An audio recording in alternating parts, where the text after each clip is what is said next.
My name is Jay Sugarman, and I want to welcome you to Museum Open House. This ongoing series features and highlights many of the outstanding museums and other cultural institutions.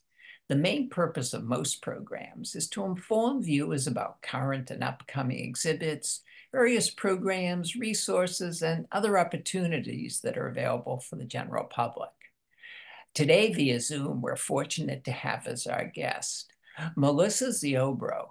Melissa is the curator of the Bruce Springsteen Archives and Center for American Music, which is located at Monmouth University, where Melissa also serves as a specialist professor of public history. She's here today to inform us about the fascinating exhibition entitled Music America, Iconic Objects from America's Music History, which is on display at the LBJ Presidential Library in Austin, Texas, until August 11th. Music America was curated by the Bruce Springsteen Archives and Center for American Music in association with the Rock and Roll Hall of Fame and Museum, New Orleans Jazz Museum, Hard Rock International, and other institutions nationwide. During the program, we'll be learning why and how the exhibition came about. We'll go on a behind-the-scenes tour and in the process come to better understand and appreciate the exhibition's overall mission and the more than 100 iconic objects from America's music history. Let's start by meeting Melissa and then finding out all about Music America, Iconic Objects from America's Music History. Melissa, welcome. So delighted you're able to be here again. Yes, thank you so much for having me. I had such a lovely time with you in our last session, and I look forward to telling everybody more about this truly, truly special exhibit. Well, a few weeks ago, you did a wonderful job providing us a wonderful overview of what the center and the archives has to offer, but we didn't have time to go into some specifics like the wonderful traveling exhibition arm that you have as well. And this kickoff of a nationwide tour of this exhibition is going fabulously, I know, at the LBJ Presidential Library, and delighted you're going to tell us about it. Before we get right to that, would you just remind us a little bit about your role, the mission of the Archives and Center, and some of the things it has to offer? Absolutely. Let me go ahead and share my screen for just a moment. So, we at the Bruce Springsteen Archives and Center for American Music are located on the campus of Monmouth University in beautiful central New Jersey. We're just a mile from the beach. What we now call the Bruce Springsteen Archives and Center for American Music actually starts as a fan-based collection in 2001. It comes to the university in 2011. We become Bruce Springsteen's official repository in 2017. And we just recently announced that we'll be building a new 30,000 square foot museum facility. So why Monmouth? You know, Bruce Springsteen is this international superstar. Why would he select Monmouth University as his official repository?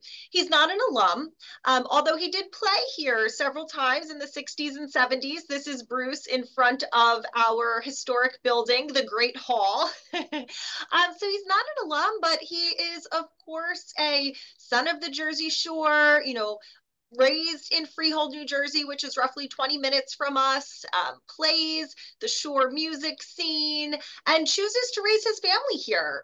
So, you know, he really wanted to keep his repository local, and also having it located at a college, right, really puts that emphasis on the educational potential of this collection.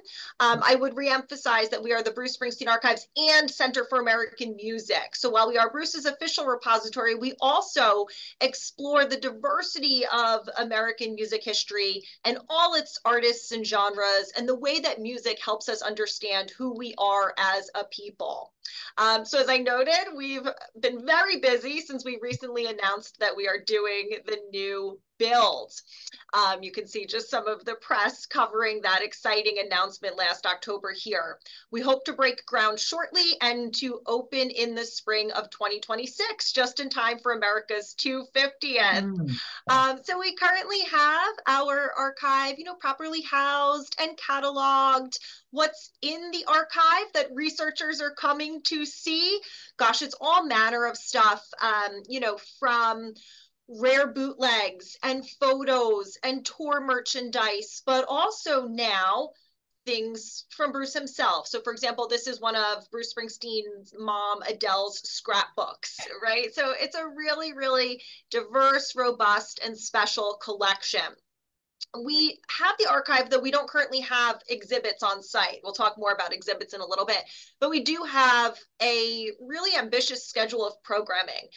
If you go visit our website, if you visit our social media, we're constantly doing different programming. For example, famed historian Doug Brinkley was just here on the heels of Earth Day doing our president's lecture on the interplay between music and environmental activism in the 60s and today.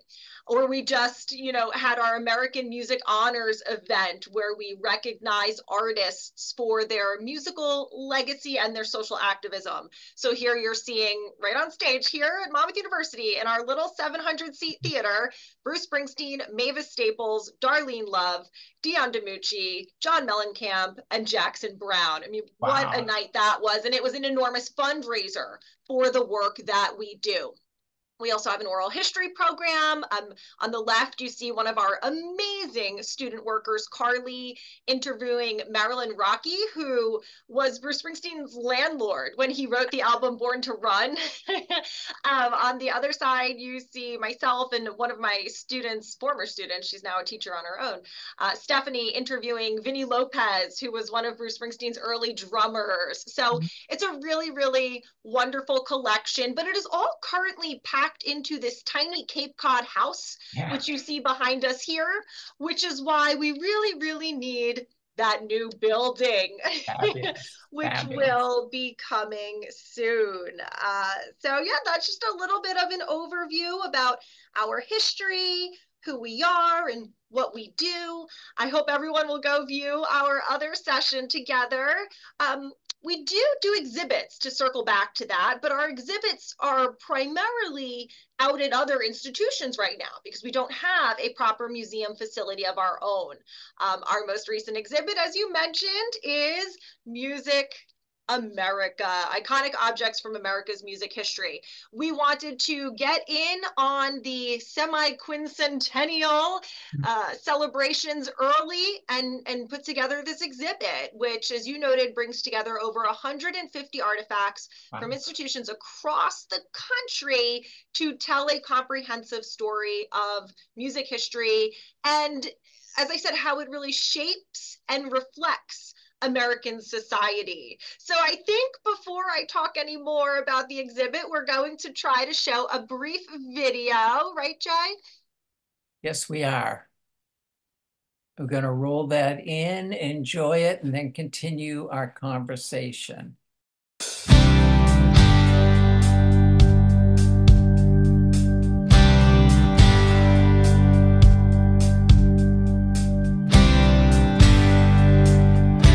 We wanted to create an exhibit that would tell the story of American music to remind people of how important music is to our national identity and to the story of America. Hey, Billy, man. Even as a musician, that's all I'm doing. I'm just basically telling stories and through music, like everyone here. A lot of us are telling our story, and that's important.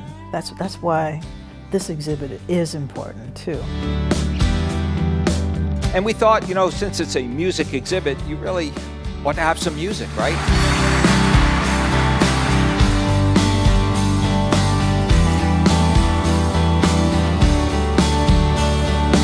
There's never been an exhibit like this. And I think people who walk through will be excited to see it, and they will have seen this as a really great bonus to come to the LBJ Library.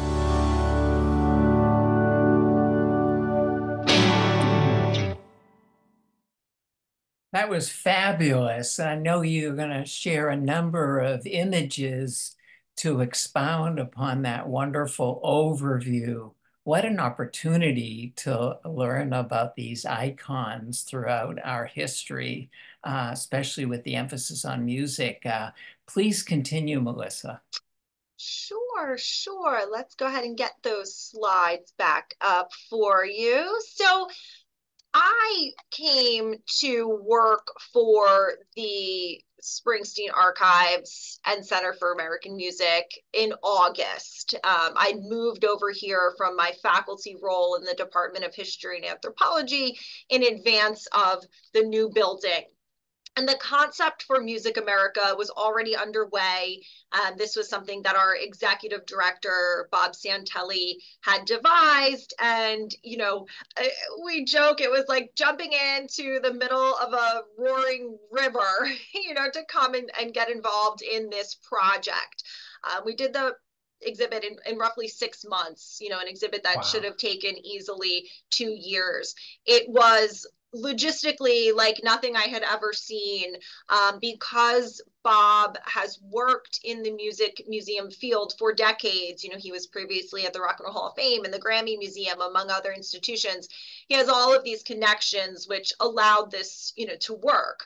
It was supposed to initially be 100 artifacts. It's worked its way up to closer to 150. A number of those come from our collection, but many of them are from institutions across the country.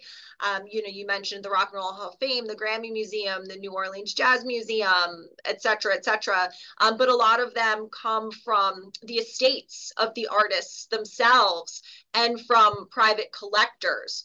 So it's just really, really interesting, you know, for the museum folks who are watching this. Imagine you are curating an exhibit in a space you have never seen with artifacts you have never laid your hands on. It was really fascinating. So the team at LBJ, which was our first stop on this tour, was absolutely phenomenal. B, Lara, Jennifer, I don't want to forget anybody, but their team was really tremendous, and we couldn't have done it without them. We also, you know, had some other individuals contracted help. I'll just give shout outs to Chad and Sergio and Hillary and Jen, you know, and Stacy. We are a tiny team. There are only 5 full-time employees of the Bruce Springsteen Archives. So we were pulling people in all over the place to help with this. But we had to, you know, figure out where we were getting the artifacts from, work through all of the paperwork, the loan agreements, the condition reports, the photography for all of these items. I mean, it was just a lot to get your arms around, but when you go and you see the exhibit, it is just stunning. You know, it's like nothing you've ever seen. You know, we keep getting reports from the LBJ Library that they've never seen attendance like this. You know, a weekend where they might normally get 300 people, they're getting 3,000. So that is really, really heartening. The exhibit is arranged chronologically. So when you come in, you first have the opportunity to see a brief video where there's a handful of music historians from across the country who reflect on the themes of Music America, talking about times that music has helped the nation to heal, talking about times that, you know, music has really impacted the course of history. It's a fascinating little video.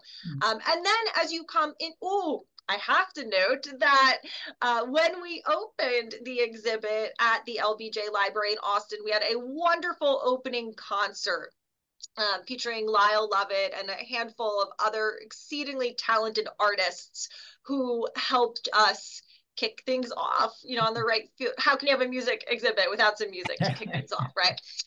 So as you come into the exhibit, there is that introductory video, and then we have timelines for, initially we start out with timelines per century. And then when we get up to the 20th century, we start breaking it out by decade.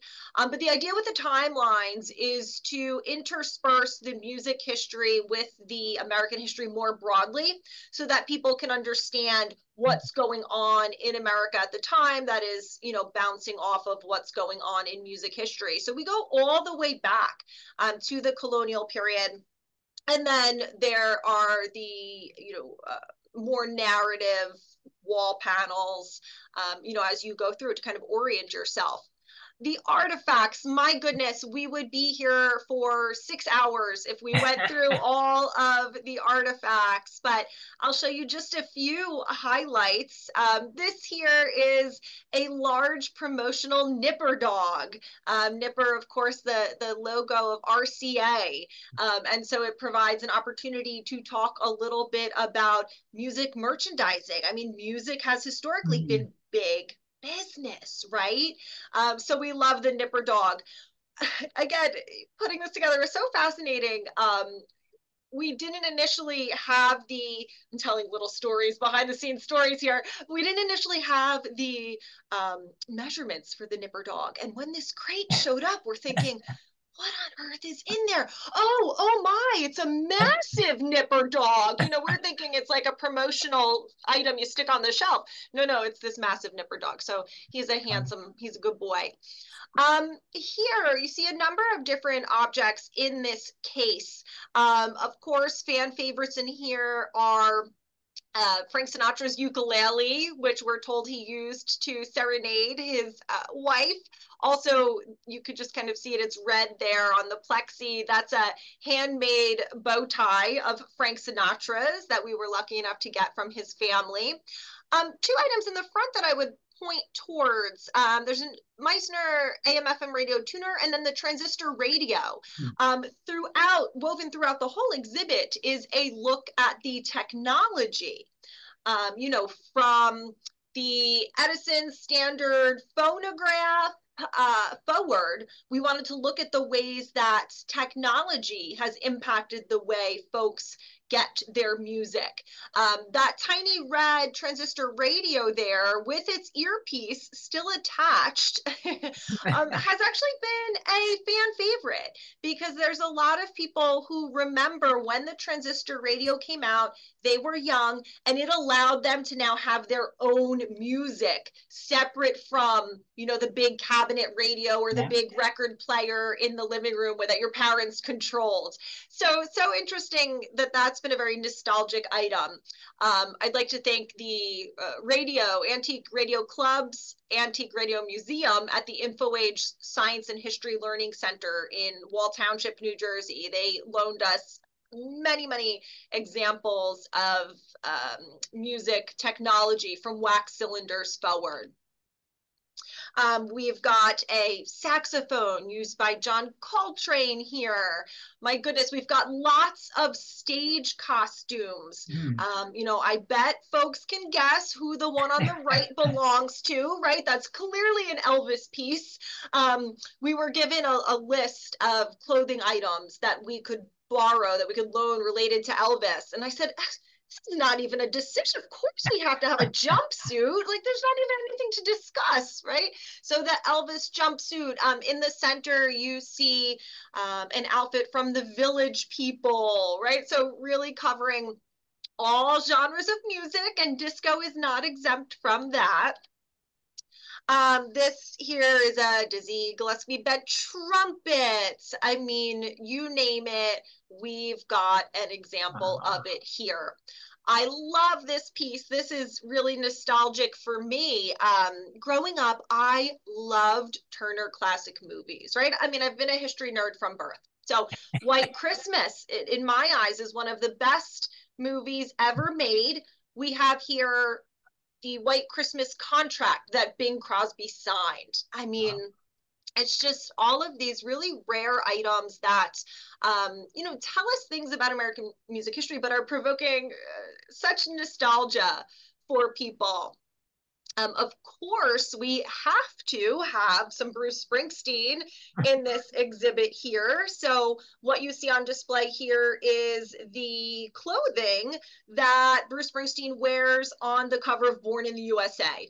Right down to the hat that is in his pocket. So couldn't have this exhibit without including something from Bruce, whose career has spanned decades and so often provides commentary on American life.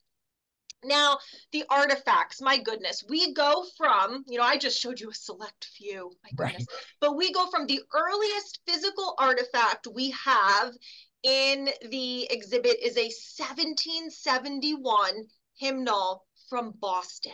I mean, think about that. It's so humbling to stand in front of that and think that was there at the epicenter of the revolution unfolding. Right?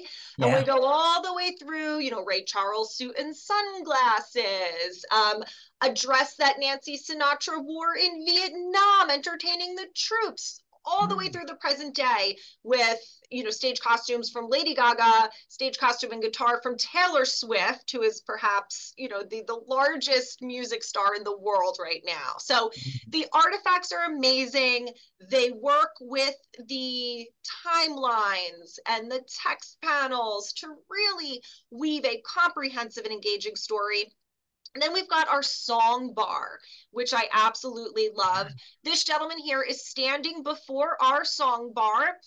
It is touchscreen, and you approach the song bar, touch to begin, and it will show you a number of different genres of American music.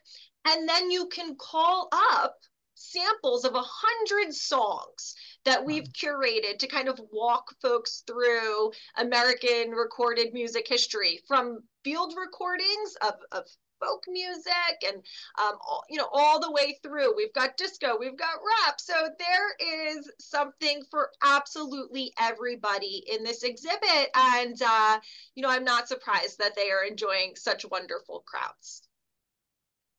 Terrific, terrific. What has been, I know the popularity's there. Have you either seen, heard, or gotten feedback, some of the reaction from visitors and maybe other music professionals to the exhibition so far? So maybe I am just a nervous Nelly, but whenever I finish a project, it could be an exhibit, it could be a book project, it could be anything. When I finish, I'm always like, oh God, what did I miss? Where's a typo? What did I get wrong? Even though you fact checked endlessly and so honestly, we have not had any negative feedback, knock on wood. I'm not trying to invite it, but there's been no negative feedback. People love it. They are wowed by how expansive it is. I mean, I just truly don't think anything like this has been done before, because we are spanning centuries and genres. People really relate differently to different things. Like I said, the transistor radio, which is such a small, I think, unassuming artifact. It's not related to any famous individuals, but so many people get excited and go, I had that. It brings them back to their youth. I have had veterans say how much they enjoyed seeing the Nancy Sinatra dress.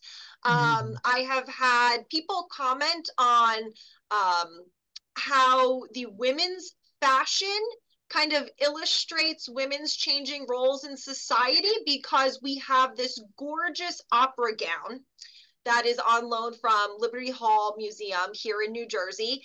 And, it's the tight, waist and the billowing skirts. It's just stunning. But you can stand there looking at the opera gown and in the next room see the flapper dress, right?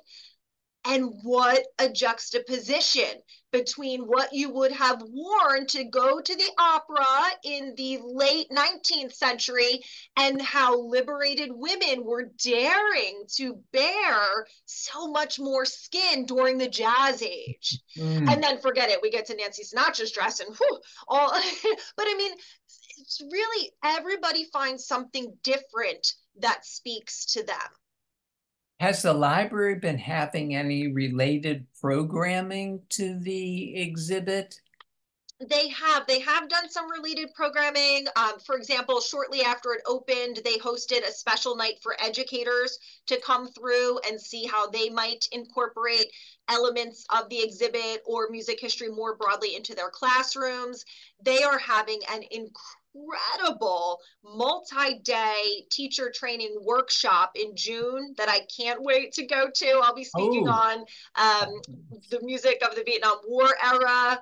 So they really have done a tremendous job. I can't say enough good things about the team at the LBJ Library. We could not have done this without them. Like, yes, we were responsible for getting the artifacts, for writing all of the text, but without their partnership and stewardship, we would not have gotten this done.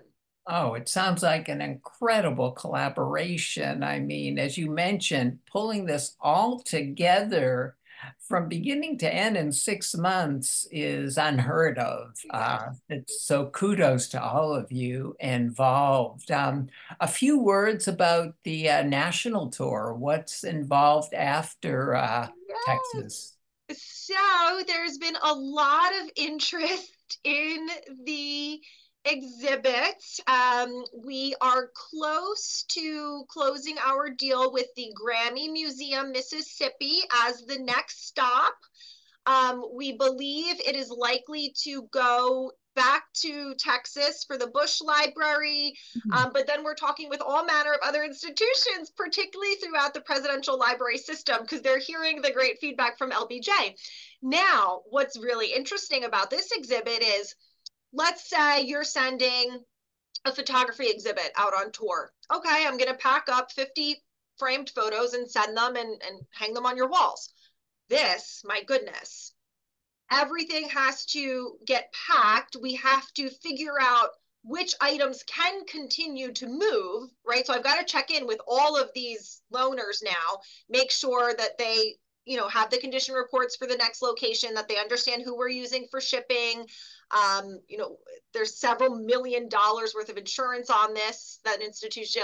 So the work doesn't stop once we open it in LBJ. Every move is going to be a new adventure on the back end, because we have to reconfigure an ever shifting list of artifacts to fit the next location. So it's going to be an interesting tour. Well, I hope those of us in the Boston area are fortunate to have it come to the John F. Kennedy Library and Museum someday. So we'll look forward for that location or some place nearby. Well, Melissa, unfortunately, we've come to the end of the program. In closing, just a quick note how viewers and others can stay informed about all the happenings at the Archives and Center. Absolutely, because while we are located here in central New Jersey, we've got exhibits out moving all over the place. We're doing a lot of virtual programming, so you can join us from wherever. Our website is springsteenarchives.org, and we are on Facebook, Twitter, Instagram, YouTube, LinkedIn. Find us, follow us. We want to keep in touch. Fabulous, fabulous. Well, thanks again. This was just an incredible additional program to the overview, and look forward to perhaps another occasion having you join us to talk about some new and upcoming developments, most definitely the new center and archives for sure, but perhaps before then. Thanks again for all your time and continued success with future endeavors. Oh, thank you so much for having me. Have a great day. Also want to thank those of you watching for joining us, and hope you'll be able to tune in next time.